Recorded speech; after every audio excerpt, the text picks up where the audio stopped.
Pues bueno, voy a empezar. El título bueno, de la ponencia es Hegel, Derrida y la diferencia sexual. Y lo presento, bueno, en parte como algo que es un work in progress, eh, un poco como que voy a dejar abiertas, yo creo, líneas de investigación, pero no voy tampoco a evitar proponer mi hipótesis de lectura y mi hipótesis interpretativa respecto a la cuestión de la diferencia sexual en Hegel y Derrida. Entonces, voy a dividir un poco como en tres partes. Primero, creo que es necesario para entender y por qué es importante esta cuestión de la diferencia sexual, pues en primer lugar, como hacer un poco el mapa, que ya os digo que es un mapa precario, pero sí el mapa de las lecturas feministas de Hegel, qué es lo que han hecho las feministas con Hegel, independientemente de Derrida, y después, en parte, en buena medida, siguiendo a Derrida. Entonces, esta será como la primera parte. La segunda será tratar de ver entonces cuáles son las aportaciones que hace Derrida en su lectura de la fenomenología del inicio del capítulo 6 de la Antígona en Blas, ¿no? Entonces, tratar de extraer algunos elementos que creo que son importantes para pensar la cuestión de la diferencia sexual en Hegel y después en Derrida. Y finalmente, trataré de definir un poco cuál es el concepto de lo femenino que se puede extraer de la posición de Derrida y de su crítica a la diferencia sexual en Hegel. ¿Vale? Esto lo dejaré un poco también abierto, pero como a modo de conclusión, y me interesa especialmente en relación con la cuestión de la democracia, que es justamente como acababa Johannes. Entonces, igual ahí podemos hacer algún link, igual que con la ponencia de Xavier, eh, que también ponía a Genet en la posición de Antígona y me ha parecido súper interesante esta aportación. Entonces, bueno, voy a la primera cuestión, que son las críticas feministas a Hegel. Bueno, lo primero que hay que decir, me permito un previo mínimamente largo, es que, a ver, lo que no se puede, ya empiezo, me pongo bandona, lo que no se puede es decir, Hegel no dijo esto, ¿qué dicen estas feministas? ¿No? Es decir, partimos, si somos derridianos, partimos de la idea de que toda lectura es una intervención política sobre un texto. Entonces, esto es lo que hacen las feministas cuando leen a Hegel, que es algo que Malabou, en Soi mon corps, también dice precisamente a propósito de cualquier lectura de Hegel es un ejercicio de ventriloquía, ¿no? Que quiere decir pues la presencia de una voz propia en el cuerpo de otro, digamos, eh, como una especie de conquista de sí en el robo de la identidad de otro. Entonces, igual este robo Genet lo entendería muy bien, como nos ha explicado Xavier Insausti, y desde luego Derrida también, porque eso es lo que hace él, y desde luego esto es lo que hacen las feministas. Entonces, me parece un poco inútil oponer el verdadero Hegel al Hegel del feminismo. Digamos que partimos de la idea de que no hay una lectura objetiva de Hegel y que la pretensión de objetividad ya es política y que además de ser política es androcentrada. Es justo lo que caracteriza la posición de lectura masculina, esa pretensión de objetividad. Entonces, cuando el feminismo, que no espera la filosofía para aparecer, obviamente, pero cuando se ingresa en la filosofía, eh, suceden varias cosas. Una es, obviamente, que reaparece un canon o se reelabora el canon, pues, leyendo mujeres en lugar de esta historia de hombres que nos han contado que es la historia de la filosofía. Y bueno, hay una reinvención del canon que es interesante, pero que, digamos, no basta o no pasa solo eso a la filosofía cuando la teoría feminista entra dentro de de su campo, ¿no? Sino que lo que también pasa es que la historia de la filosofía y sus textos, uno, son denunciados como una narrativa androcentrada, es decir, la historia de la filosofía es una historia que los hombres explican a sí mismos, y de ahí que dentro de esos textos y dentro de esta historia la mujer aparezca como lo otro, ¿no? Esa estatuto de otredad viene dado por la posición de lectura de la misma historia de filosofía. Y entonces lo primero, ¿no?, que nos encontramos es que la pretensión de neutralidad, de universalidad, de objetividad, etcétera, etcétera, cuando es leída por una... Cuando digo feminista, quiere decir que es leída por una mujer consciente de habitar el dispositivo de la feminidad dentro de nuestra cultura. Claro, si no eres consciente, no, pero si eres consciente de que habitas un dispositivo, ¿no? Pues lo primero que sucede es que los textos dejan de ser tan objetivos, dejan de ser tan neutrales, tan universales, y aparecen más bien pues como todo eso que se ha llamado trascendental, pues aparece en realidad como una elevación de lo empírico a trascendental. Es decir, una cierta posición, una cierta manera de habitar, una cierta manera de ver es la que se eleva a universal, pero es solo esa manera. Por lo tanto, en primer lugar, denuncia de esta posición, y en segundo lugar, no es que el feminismo haga que dejemos de leer los textos de la tradición, sino que lo que va a ocurrir es que se va a leer a contrapelo esos textos, se va a intentar leer pues como lo hace el propio Derrida, digamos, ¿no? Derrida en realidad sería como, podría muy bien entenderse como una posición de lectura femenina frente a la tradición de la filosofía. En este sentido, quiero decir que cuando se leen los textos de la tradición no es para denunciar su misoginia reprimida, que sí, que también. Lo que pasa es que la respuesta es muy fácil, porque entonces nos van a decir, no, pero claro, es que esto es una cuestión de contexto, porque todo el mundo era misógino en la época, pero igual que Locke es racista, igual que, bueno, sí, pero lo que están intentando hacer estas señoras, y Derrida incluido entre las señoras, es no solo denunciar eso que es contextual y que se debe a la época, es decir, que está fuera de texto, sino cómo eso está estructurando toda la lógica del propio texto. Y es poner en cuestión esa lógica masculina o falocéntrica del texto. Y en este sentido, Derrida es súper útil para las feministas. De hecho, Malabou, en Changer de Différence, reconoce que Derrida es el más femenino de los filósofos, pero cuando ella se pone a, bueno, pues a hacer lo suyo, toda la cuestión de la plasticidad y demás, y ella dice como que pasa de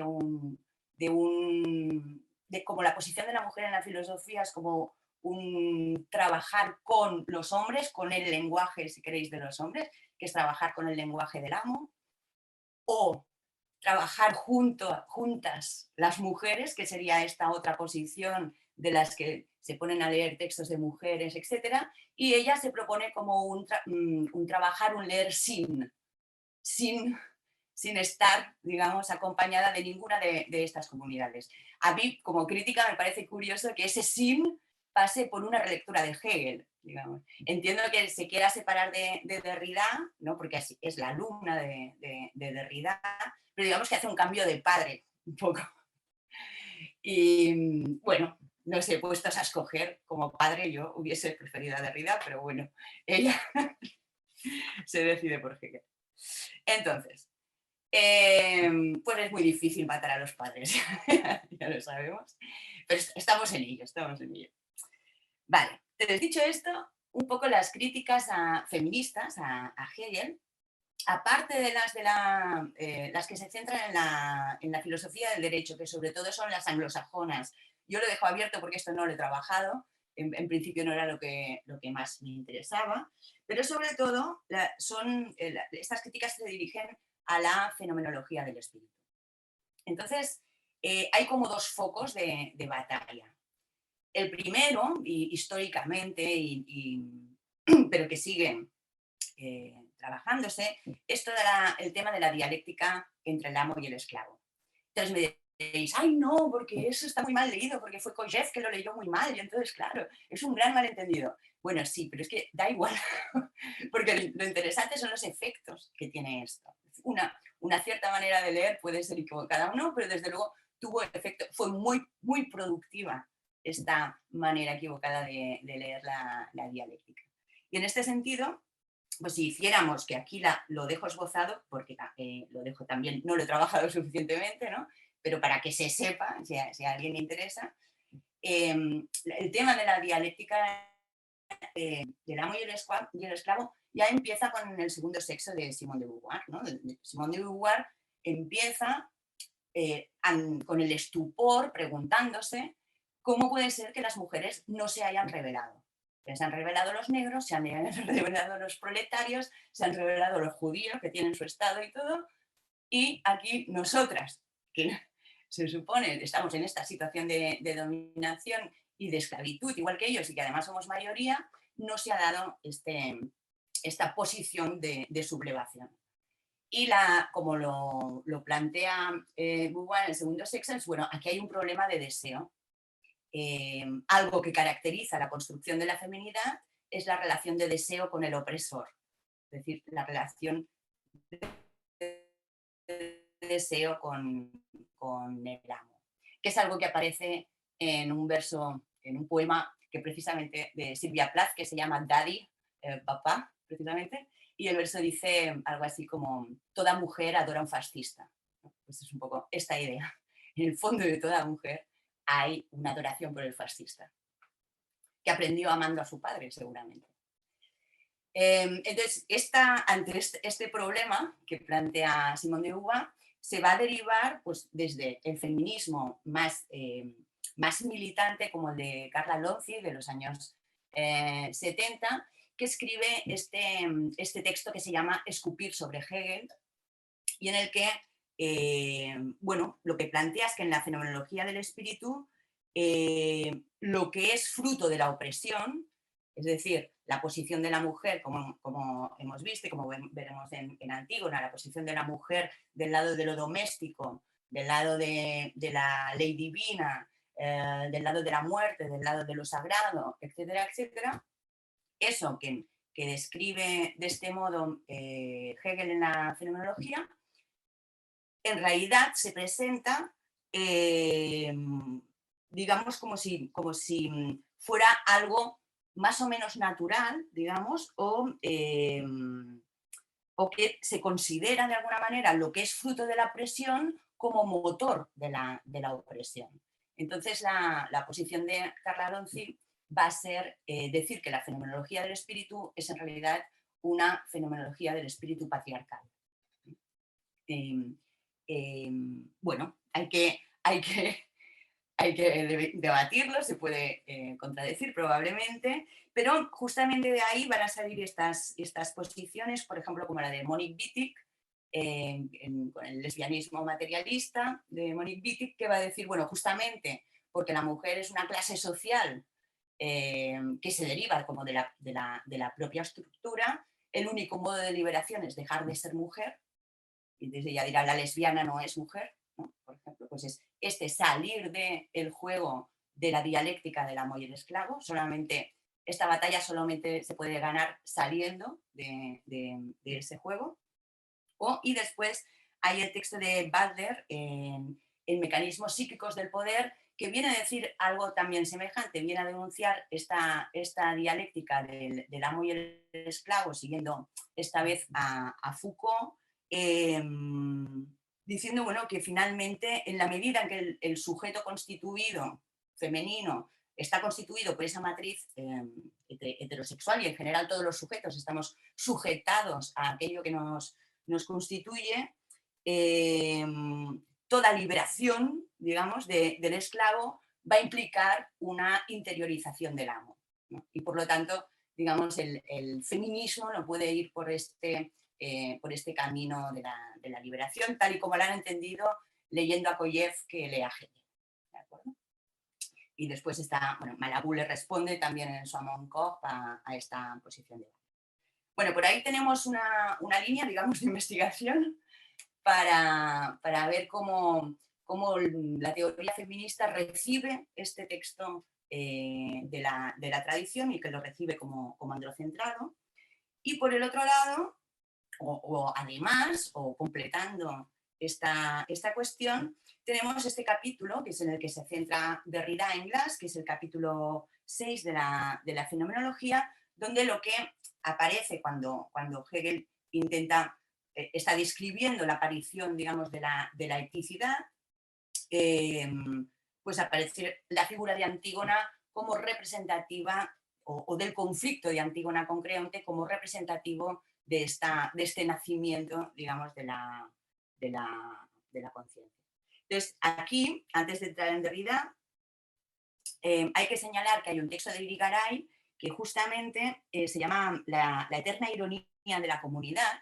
Es curioso porque es un texto del 74, que es muy, muy bonito, además a mí me ha sorprendido cuando lo leí, pero que recoge muchas de las cosas que dice Derrida en Glass. Yo no sé, habría que hacer la investigación, por eso lo presento como work in progress, de si realmente ha leído Glass o si hay una coincidencia o si Derrida ha leído a Irigaray, porque desde luego hay muchísimas semejanzas en la recepción de este capítulo de la fenomenología.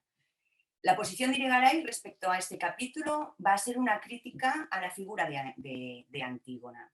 Digamos que Irigaray se opone a entender a Antígona como una figura de la liberación femenina, como una figura de la emancipación respecto a la ciudad, la ley, el Estado, etcétera, etcétera. Justamente porque Hegel la ha convertido en la guardiana de lo doméstico, en la guardiana de la familia, etcétera, etcétera, y la ha interiorizado, digamos, dentro del sistema, dentro de la ley humana, dentro de la ley de Creonte, como un inconsciente, como una cripta que pervive dentro del mismo orden, digamos, del Estado y de la ciudad. Y prueba de ello para Irigaray es que Antígona justamente no es madre. Antígona y Antigón, que también lo señala Zizek, es la que no es madre. Entonces, justamente la que puede ser integrada dentro de la ciudad para Irigaray es la que no es madre. La madre como figura de la diferencia en Irigaray ocupa una posición que escapa al binarismo, que escapa a la oposición ley-ciudad leína, que escapa en general al par masculino-femenino, que ha sido una invención masculina para Irigaray.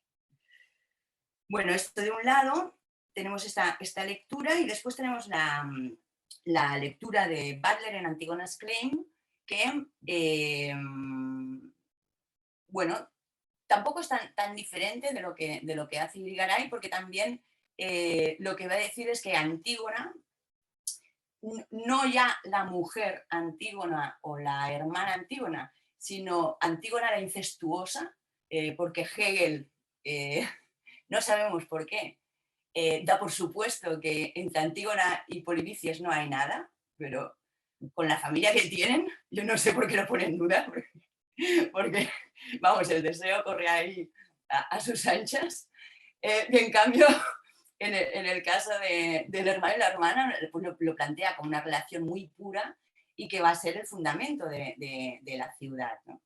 Entonces, Butler pone en cuestión esta mirada inocente de Hegel, dice, probablemente se trate de una relación incestuosa en la que hay entre Antígona y Polinices, y justamente es eso, digamos, lo abyecto, el incesto, lo que va a ser rechazado por las leyes de la ciudad y lo que va a permitir construir la ciudad. Y aquí, pues, el claim de Antígona va a ser no reconozcamos el incesto ni muchísimo menos, ¿no? Sino la posibilidad de que eso abyecto no quede en el ámbito de lo prepolítico, sino que encuentre una expresión política dentro de la ciudad, que es lo que se debe hacer Antígona, que es alzar la voz ante Creonte, ¿no?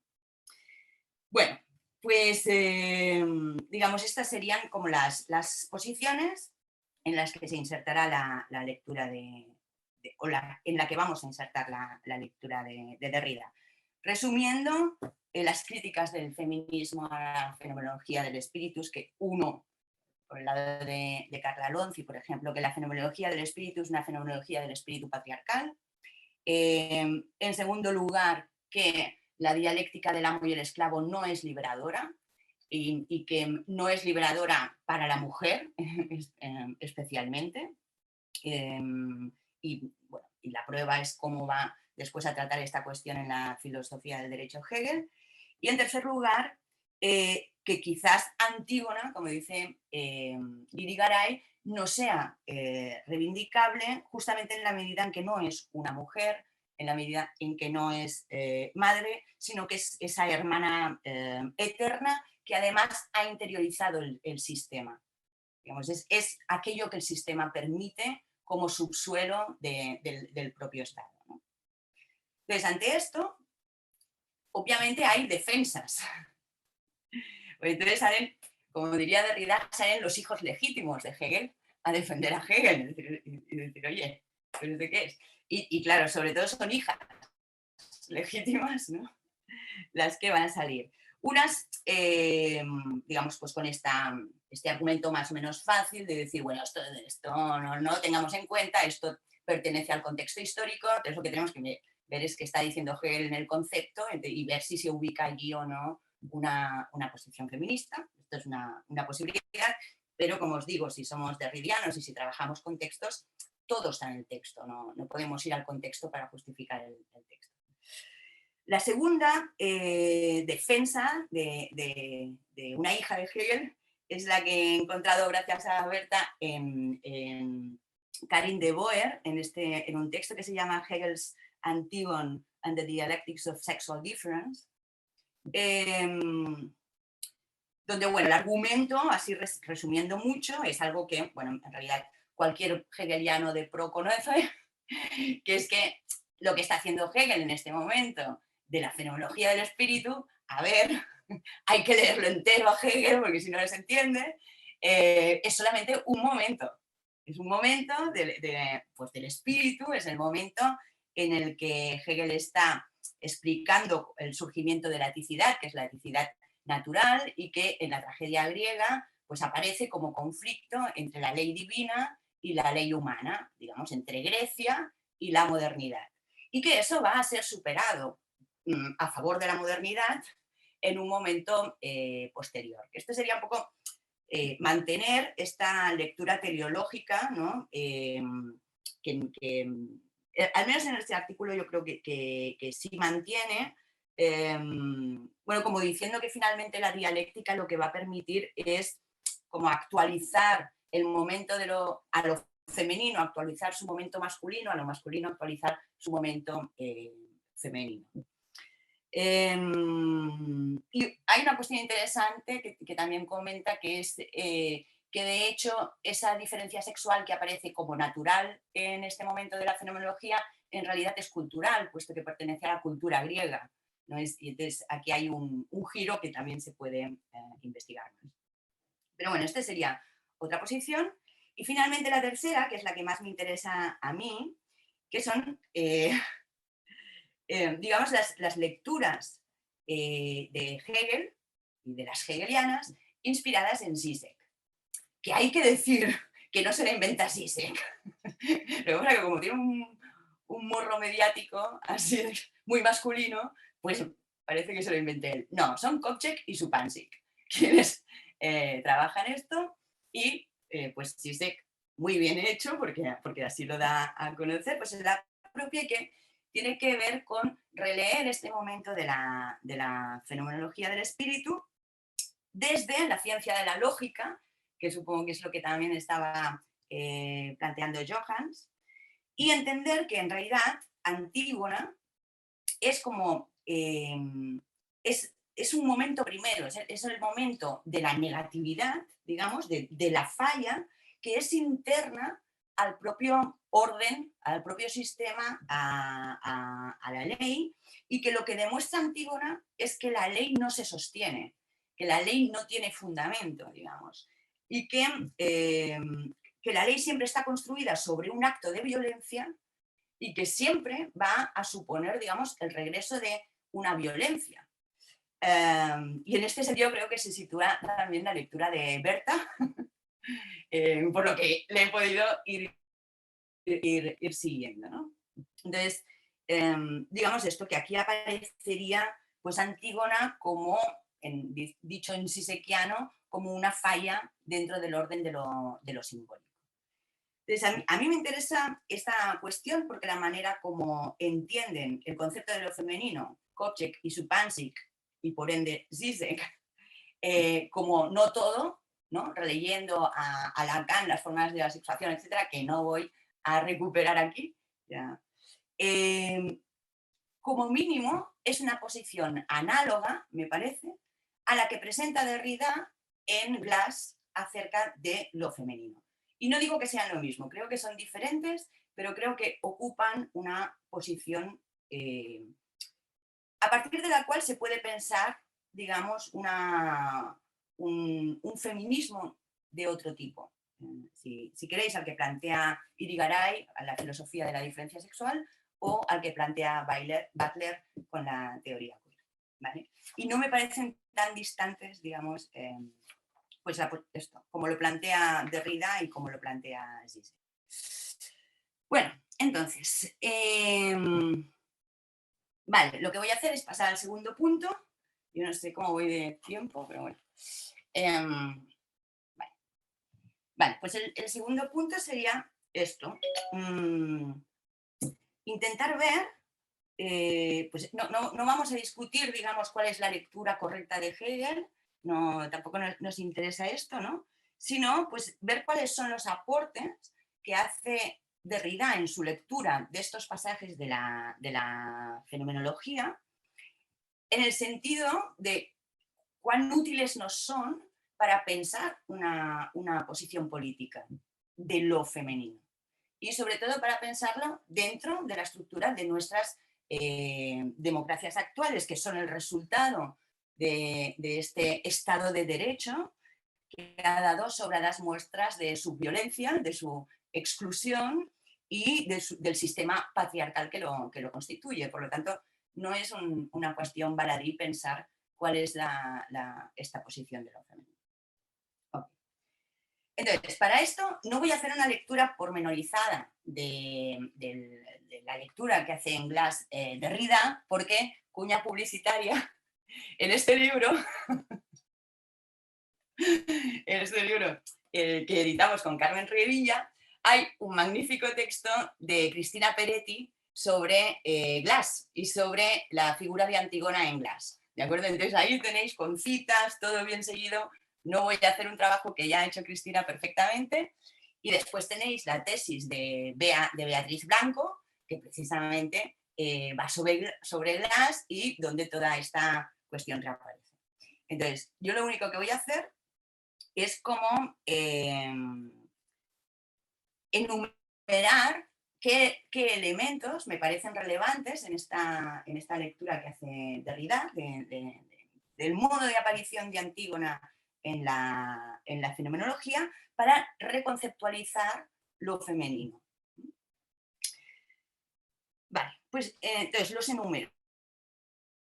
La primera cuestión que me parece relevante y que está en Hegel, no sé, Derrida no se inventa nada, está diciendo Hegel. Lo que pasa es que al decirlo de otra manera parece que diga otra cosa, pero no, dice lo que dice Hegel. Primera definición que podemos decir, determinación, si queréis, de lo femenino, es que en este momento de la fenomenología, como está Hegel planteando la cuestión de Antígona y de lo femenino y de este conflicto entre la ley del hombre y la ley divina, es que lo femenino aparece en relación o incluso la frase de Derrida es: lo femenino es la erección de una sepultura. Es decir, que lo femenino en primera instancia va a concretarse como un cierto trato con la muerte. Esto es el modo como... Y bueno, todo el duelo de Antígona, toda la bronca de Antígona con Creonte es por hacer el duelo de Polinices y es por enterrarlo. Entonces, ya aquí aparece, tal como lo está leyendo Hegel, que digamos que la operación femenina consiste en evitar que el cadáver retorne a la naturaleza, de un lado, como lo plantea Hegel, pero también, plantea Derrida, no solamente porque el cadáver retorne a la naturaleza inmediata por sí mismo, sino que la sepultura también se da contra el propio deseo caníbal de la comunidad. Es decir, que hay un deseo inconsciente por parte de la comunidad de comerse al muerto. Para evitarlo están las mujeres. Justamente las mujeres son las que van a evitar esa antropofagia que es propia de la comunidad. En segundo lugar, esto demuestra este reparto entre lo femenino vinculado a la muerte y lo masculino vinculado a la vida, a la luz, a la ciudad, etcétera, etcétera. Lo que demuestra es que el contrato social es un contrato sexual. Derrida no lo dice así, pero bueno, lo retomamos de la teoría feminista. Digamos que el contrato social, Derrida no lo dice así, pero está en el texto, el contrato social se funda en una guerra contra las mujeres, que es de hecho lo que está diciendo Segato en las estructuras elementales de la violencia, ¿no? Que la sociedad, la posibilidad de la comunidad parte, digamos, de una guerra constante contra lo femenino. Y esto se ve, para Hegel, esto se ve en cómo esta ley de la ciudad, que es la que organiza, la que autoriza, la que es la ley del hombre de Creonte, en realidad se ve siempre amenazada por otra potencia, que es la potencia femenina.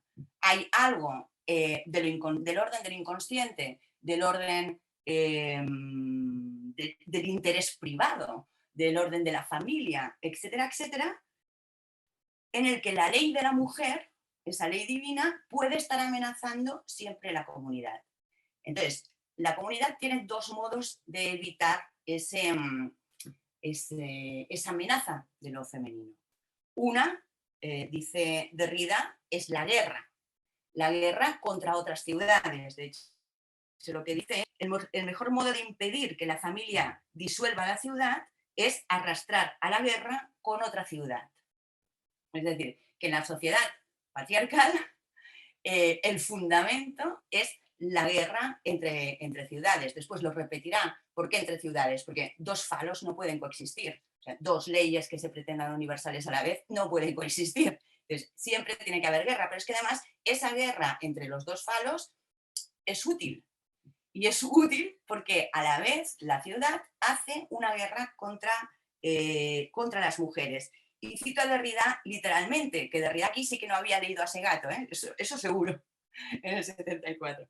Dice, el gobierno, la cabeza viril expuesta al sol, viola, dice viola, de este modo a la mujer y a la familia. Le recuerda que su señor es la muerte violenta, la lucha por el reconocimiento, el nombre, el fenómeno del espíritu.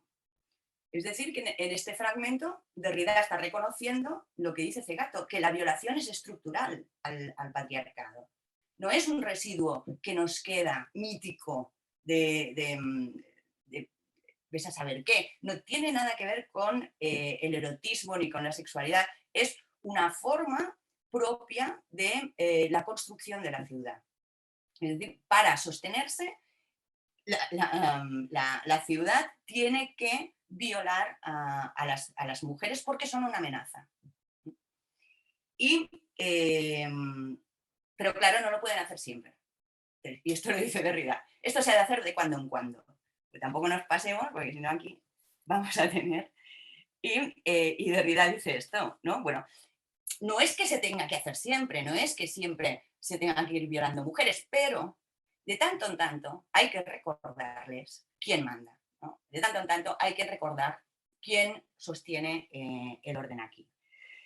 Y en este sentido, pues la frase esta de las tesis de el Estado opresor es un macho violador, que salía en la performance de las tesis de estas chicas chilenas, si vamos a Glass y vamos a la fenomenología, pues nadie se tendría que rasgar las vestiduras, porque es Hegel quien lo dice esto. De que si alguien acusa a las feministas de decir estas barbaridades, no, vayan a la fenomenología que está ahí. Entonces, bueno, segunda cuestión que me interesaba. Tercera cuestión, tercer elemento para pensar este femenino que nos lega Derrida. Es un asombro, que es el asombro esencial en la lectura de Derrida. El asombro que tiene Derrida cuando lee en Hegel la reducción a tres estructuras fundamentales del parentesco, ¿no? Cuando Hegel dice que las relaciones de parentesco se organizan padre, padre y madre, digamos, marido-mujer, madre-hijo y hermano-hermana, ¿no? Entonces, asombroso. Primera cuestión, porque es que el ejemplo empírico es Antígona, nada menos, ¿no? Como hemos señalado antes. Entonces, lo comenta también Cristina Pérez en este texto que os decía. Vamos a ver. Y además pone como que la relación hermano-hermana es más pura que la relación madre-hijo y que la relación padre-madre, ¿no? Porque es como más armónica, veremos por qué. Pero bueno, ya en primera instancia, ojo, porque no está claro que Antígona y Polinices sean solo hermanos, ¿no? De entrada, porque Edipo, digamos, es padre de Antígona, pero es que resulta que es su hermano también, es su hermanastro. Iocasta es su madre, ¿sí? Pero también es su abuela al mismo tiempo, ¿no? Antígona es hermana de Polinices, pero es que también es su tía. Entonces, aquí tenemos un novelón familiar que no es como para dar, por supuesto, que las estructuras del parentesco sean tres, ni muchísimo menos si coges este ejemplo como hace Hegel, para fundamentar justamente la familia. Entonces, y Derrida lo señala, ostras, Hegel nunca habla de esta generación de más que está excediendo la relación hermano-hermana, ¿no? Y que se está dando al mismo tiempo que esa relación. Y en segundo lugar, esta relación hermana-hermano que aparece como más perfecta. ¿Y más perfecta por qué? Pues esto, porque Hegel dice que es una relación sin deseo, sin guerra, ¿no? Sería como el lugar de una diferencia sexual que en realidad es la diversidad, ¿no? Como decía Johannes. La diversidad sexual o la diferencia sexual sin guerra, con lo que no estará de acuerdo la lectura de Butler, como os decía, posiciona lo femenino en el lugar de esta hermana eterna. Y este es el argumento que va a recoger Irigaray, precisamente, para hacer la crítica de la figura de Antígona. Este lugar de la diferencia sexual sin guerra, como si fuera una cosa pacífica, lo que dice Irigaray es que esto es un mito de la filosofía androcentrada. Esto es digamos, un sueño hegeliano, si quieres, o en realidad es un sueño heideggeriano también. Si vamos a los Geschlecht de Derrida, cuando lea a Heidegger, este sueño, digamos, también está ahí, ¿no? Esta posibilidad de una relación de la diferencia sexual sin guerra.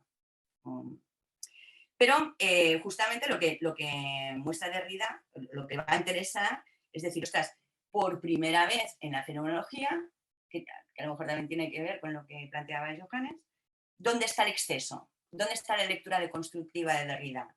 En mostrar que aquí, en la relación hermana-hermana, hay un indecidible, porque es el único lugar en todo el sistema donde no hay guerra, donde no hay, no hay la oposición que que va a haber ahora. Y por eso, para Derrida, esto es un resto, algo que el sistema vomita, pero que a la vez es lo que va a permitir la construcción de todo el sistema.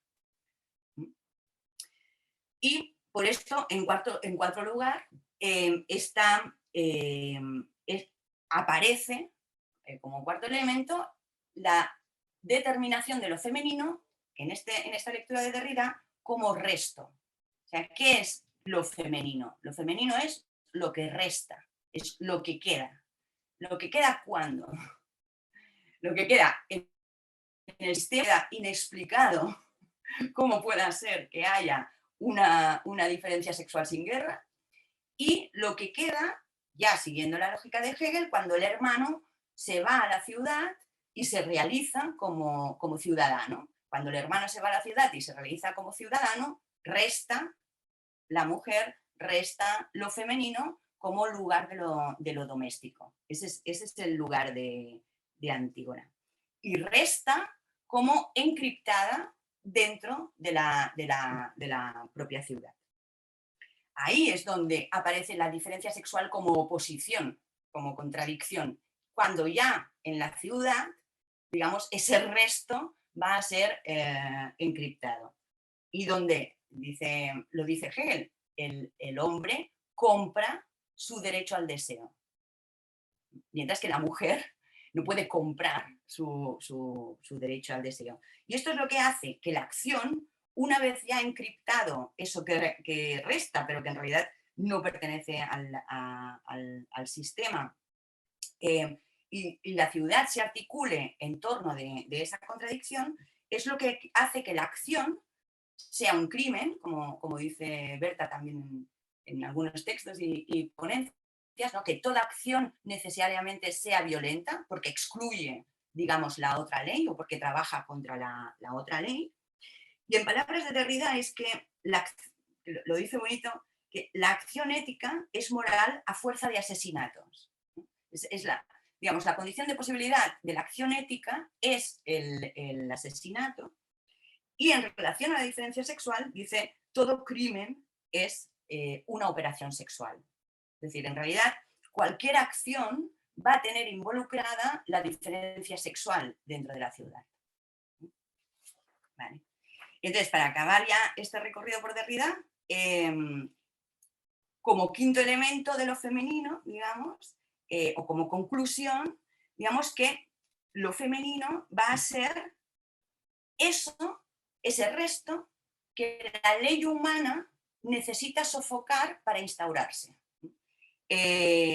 Pues por esto, porque se plantea esta cuestión de los dos hermanos. ¿Dos hermanos pueden reinar en la ciudad? No, dos falos se acaban en guerra seguro, pero la manera de que se unan los hermanos seguramente sea a través de la violación de la mujer, a través de, digamos, de este sacrificio de lo femenino, que a la vez va a tener siempre una posición irónica respecto a la ley, va a ser el enemigo interno de la ley, y va a ser una amenaza respecto a la ciudad. La ciudad siempre, como lo dice, siempre tiene la amenaza de que la mujer estalle de risa, se ría del montaje, digamos. Y esto lo dice Derrida de la siguiente manera, dice, la sofocación de la mujer produce, por tanto, aquello mismo, la singularidad de lo inconsciente, la ironía de la feminidad, que sofoca como su momento esencial. Justo en el momento en que se sofoca eso, se produce la posibilidad de la risa ante el orden o la pretensión de orden, ¿no? Entonces, es en este sentido que lo femenino como resto en Derrida se parece bastante a aquello que Kopchak-Zupanzik y Zizek denominan el no todo, o lo femenino como potencia del no todo, en el sentido, justamente en el sentido de que lo femenino es una falla dentro del sistema, pero es una falla constitutiva del sistema simbólico. y teniendo en cuenta que eso femenino es una posición que puede tomar un hombre o una mujer, lo que sea, ¿vale? Un trans, lo que sea. Entonces, decimos, ostras, pues ya está solucionado, ¿no? Ya sabemos por dónde ir. Pero Derrida nos advierte, al final de este análisis, dice, bueno, pero que nadie vaya aquí a ver precipitadamente el final del falocentrismo, del idealismo, de la metafísica. La destrucción de la familia constituye una etapa en el advenimiento de la sociedad civil. Vale, cuando ya teníamos la feminidad como resto y como no todo, dice Derrida, pero, no vayáis tan deprisa, porque uno, si somos hegelianos, hacemos la lectura hegeliana teleológica, esto es un momento, y es un momento que va a derivar en la sociedad civil y burguesa, y igualmente, si no lo hacemos, bueno, es como si Derrida le dijera, sí, quieto, parado, espera, no vayas tan rápido, porque aquí hay problemas, esto no se va a resolver tan fácilmente.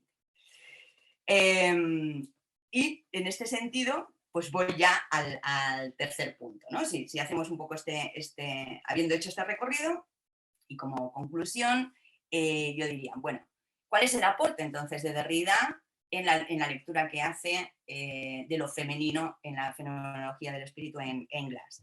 Bueno, pues si lo comparamos con esas otras lecturas de Antígona, tenemos por un lado la de Butler. La de Butler lo que plantea es que la exclusión de la ciudad lo que hace es excluir lo patológico, excluir lo abyecto, y que Antígona representa una demanda política que consiste en una contradicción performativa que exige un reconocimiento, ¿no?, de alguna manera a la ciudad que ésta, bueno, puede dar, pero siempre dará condicionadamente, siempre dará. En realidad la ley siempre reconoce excluyendo alguna otra cosa, ¿no?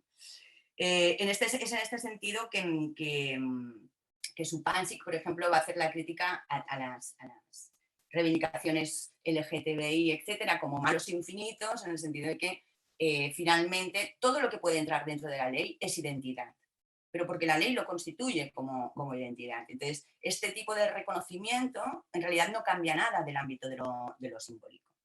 Y Zizek también lo dice, bueno, aquí lo que se produce con Butler es como un desplazamiento del fantasma, pero no se atraviesa el fantasma. En el caso de Zizek, en su lectura de Antígona, para él sí, Antígona atraviesa el fantasma, es un acto real, es un acto que subvierte, digamos, lo simbólico y pone esta posición femenina. O sea, lo interesante de la lectura de Zizek es que pone esta posición femenina en el lugar del no todo, no la pone dentro de la identidad ni de la necesidad de reconocimiento dentro de la ciudad, y un poco lo iluminado es que piense que esto va a cambiar algo, ¿no? Bueno, es como esto sí, bueno, no está tan claro, no corras tanto porque no está tan claro que vayamos a hacer la revolución. Y entonces, en cambio, digo, Derrida, que es un señor con un poquito más de seny, que dirían los catalanes,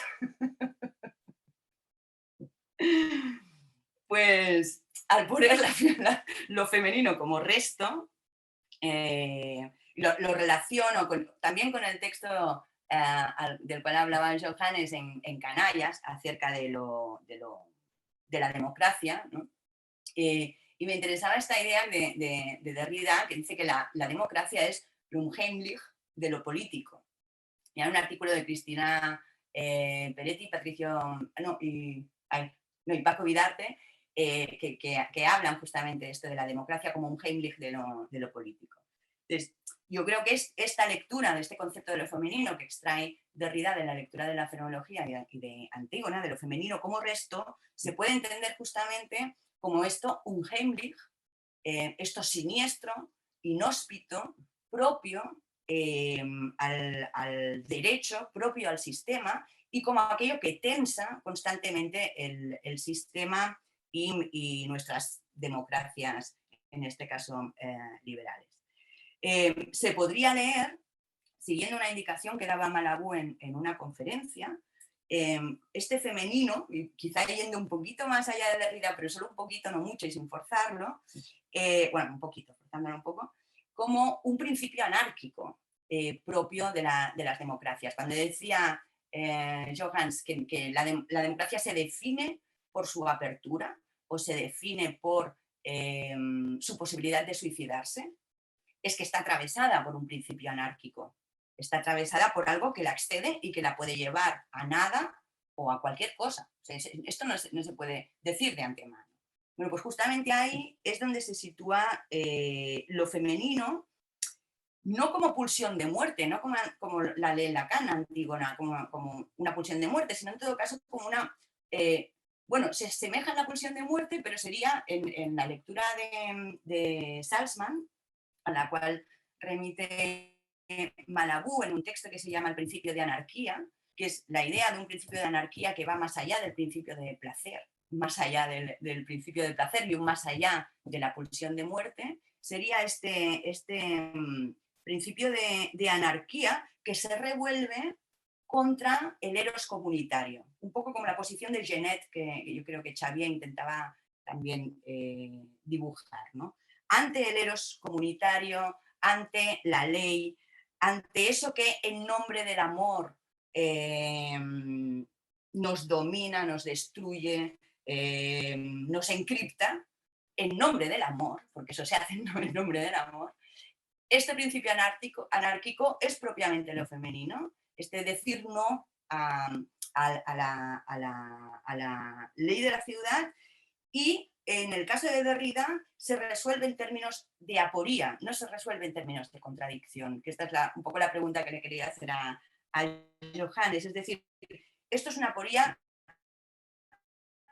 irresoluble, propia de la ley de la ciudad y en nuestro caso, y sobre todo propia de las democracias, de la ley de la ciudad. Una democracia que se llame democracia debe asumir la aporía de tener un principio anárquico en su interior que la tensa. Frente a la pretensión de totalidad, frente a la pretensión de cierre en el Estado de Derecho, etcétera, etcétera, donde nuestras democracias se acogen gracias, digamos, por la lectura que hemos hecho, se acogen gracias a una guerra hecha contra las mujeres desde el principio. Y bueno, pues esto sería un poco esta idea de que se puede extraer un concepto de lo femenino en Derrida, su lectura de la fenomenología, que uno denuncia la violencia sobre la que reposa la comunidad, y toda comunidad hasta el momento es patriarcal, no hemos conocido ninguna que no lo sea, y se hace violando a las mujeres, y esto no es una cosa, no es un resto mítico, esto es estructural. Y en segundo lugar, digamos, un reclamo de este espacio, un Heimlich, de este espacio de lo femenino, que no es un reclamo de comunidad, de ser un sujeto ni de mujeres, ni de lesbianas, ni de trans, ni de nada, sino que es justamente el reclamo a no ser de los vuestros, el reclamo a, digamos, Derrida al derecho a lo no público en lo público, no el derecho privado al que remite el análisis de Hegel de la Antígona, sino el derecho a no ser público, a no ser reconocible, a no ser una identidad dentro de lo público mismo. Y bueno, y aquí es donde ya dejo un poco el viaje este. Muy gracias. Muchas gracias, Laura. Yo creo que ha sido, ya hay manos antes de que dé la palabra, ha sido muy, muy interesante y muy inspirador. Tenemos ya a Ángel Prior que quiere hablar. Más palabras. Bueno, pues empieza ya. Hacemos esto, primero las preguntas a Laura para que Laura pueda contestar, y si se tiene que ir se va, y luego seguimos con el coloquio con Xavier y Johannes, que quedó interrumpido. ¿Vale? Cuando quieras, Ángel.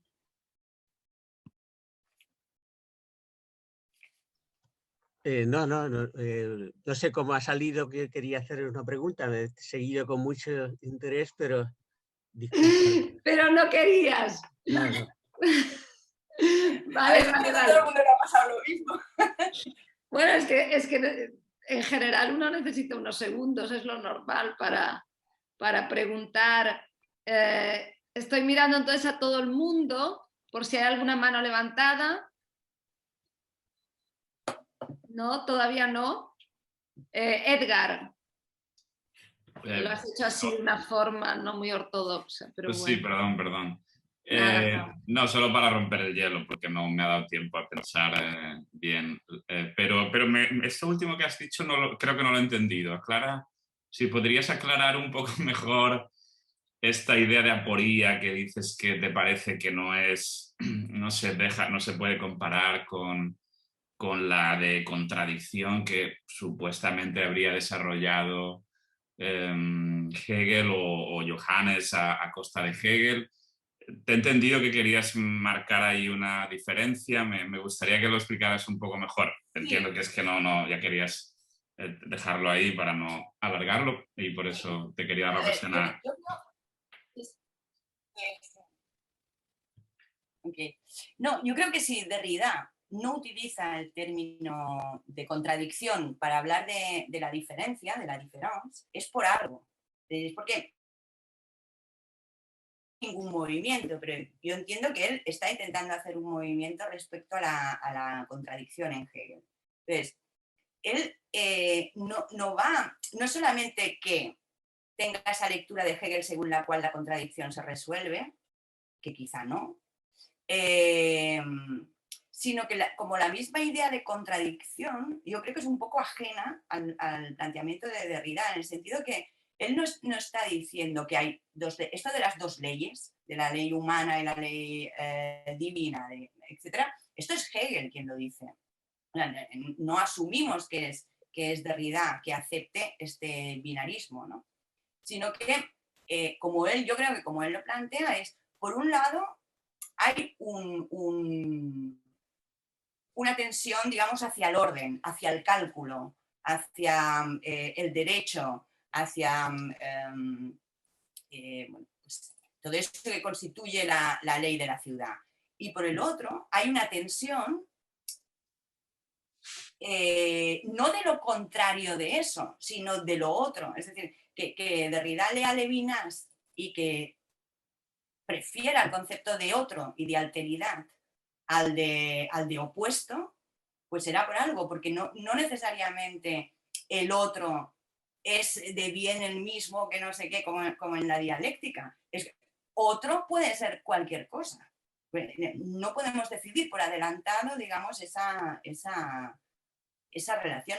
Entonces, la democracia, si se puede suicidar, no es porque contenga su otro en el interior, sino porque contiene una diseminación de posibilidades de otros, una de las cuales podría ser la contradicción, una de las cuales podría ser el totalitarismo, pero no necesariamente. Entiendo que es esto, la diferencia, donde podríamos situar una diferencia en el concepto de diferencia entre Hegel y Derrida.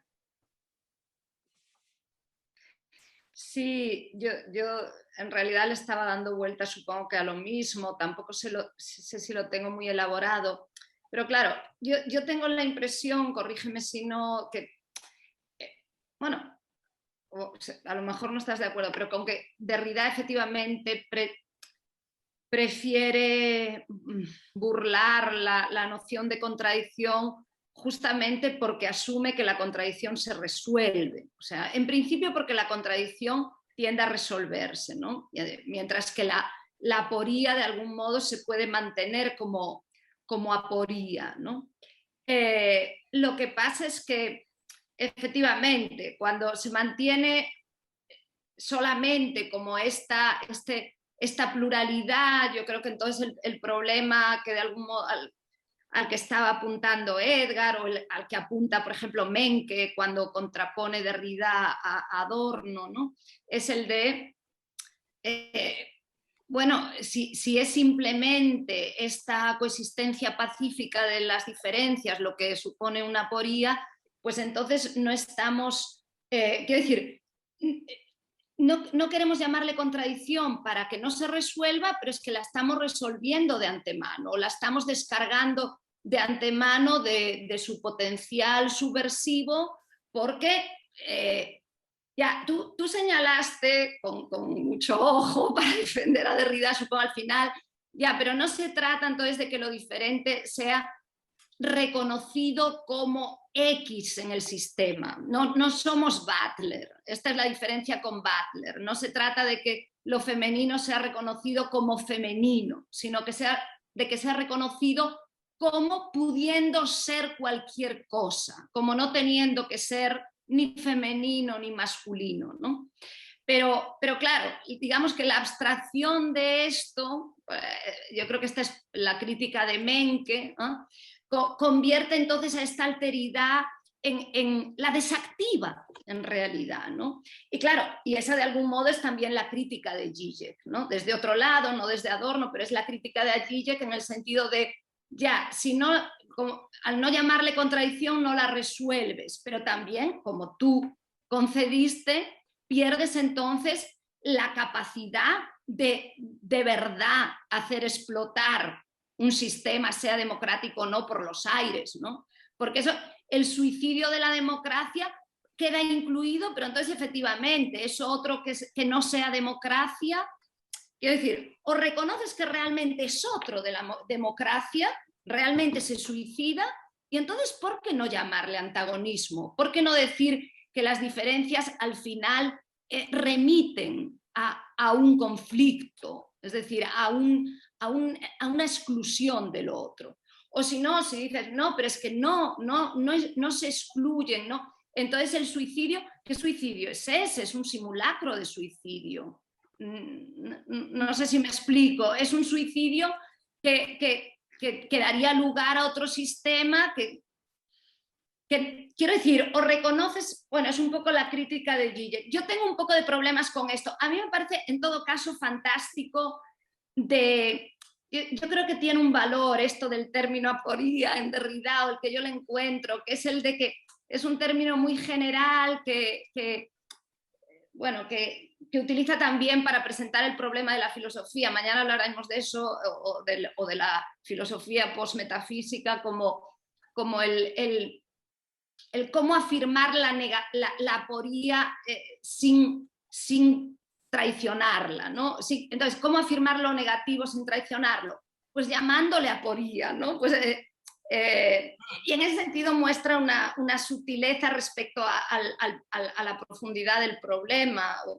Pero bueno, no tengo muy claro en qué sentido no desactiva la fuerza subversiva el evitar el término contradicción. No es una pregunta, ya lo ves, es simplemente por seguir con lo mismo, si alguien más quiere seguir por aquí, si no cambiamos de derroteros, ¿no? En todo caso, muchas gracias, porque a mí me quedó mucho más claro ahora dónde queda Butler, dónde queda Zizek, dónde queda Derrida, la cercanía también entre Derrida y no Zizek, sino las madres de Zizek. Exacto.